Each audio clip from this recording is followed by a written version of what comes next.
भक्तों, आप लोग जानते ही हैं, महाशिवरात्रि का बहुत बड़ा महत्व है।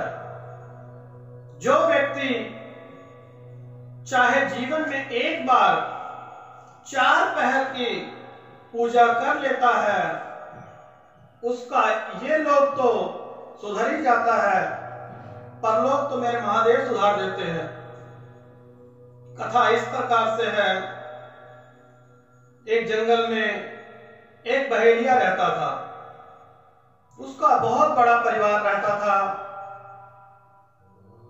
और उसे गुजर बसर करने के लिए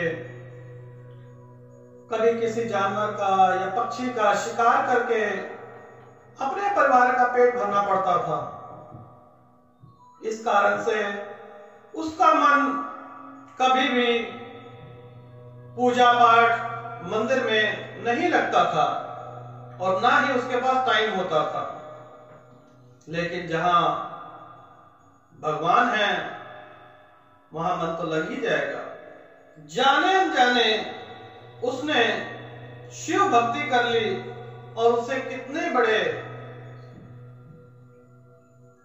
ही बड़े भगवान विष्णु के अवतार के दर्शन हुए। जानते हैं कैसे? एक दिन शिवरात्रि का दिन था। बहेलिये के घर एक भी दाना घर में खाने को नहीं था। परिवार वाले बोले, आप लोग मेरे लिए भोजन लेके आइए, कुछ भी प्रबंध कीजिए, हमें भूख लगी है।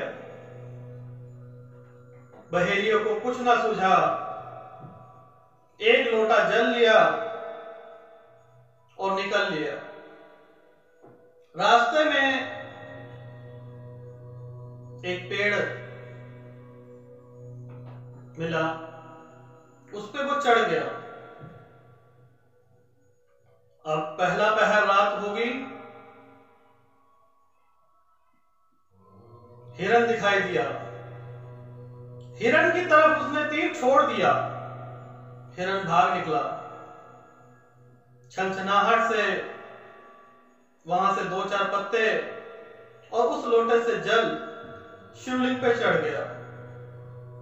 दूसरा पहर हुआ, फिर एक भालू निकला वहां से,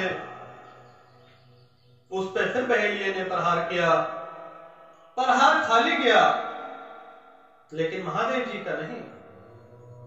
महादेव जी के ऊपर 2 बूंद जल और पत्ते गिरे। तीसरे पहर फिर वो हिरण दिखाई दिया। फिर उस बहेलिये ने तीर चलाया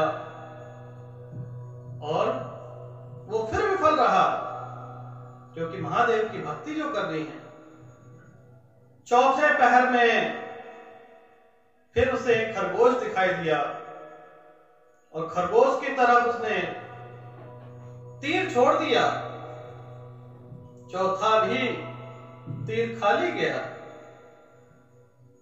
खाली पेट तो बेचारा था ही, और चारों पहर की उसकी पूजा हो गई। शिवरात्रि के दिन जाने अनजाने वो जिस पेड़ पे था वो बेल पत्र के पेड़ थे, बेल का पेड़ था, और बेल पत्री से और जल से महादेव जी की पूजा हो गई। महादेव जी बहुत प्रसन्न हुए और प्रकट हुए और कहने लगे, हे वत्स, मैं तुम्हारी पूजा से बहुत प्रसन्न हूं, मांगो, क्या वर मांगना चाहते हो? तो उसने बहेलिये ने कहा कि हे प्रभु, मुझे क्या मांगने की जरूरत है, साक्षात आपने मुझे दर्शन दे दिए, मेरे लिए इतना ही बहुत है। भगवान ने कहा, ठीक है, मैं तुम्हें अपने हिसाब से दे देता हूं।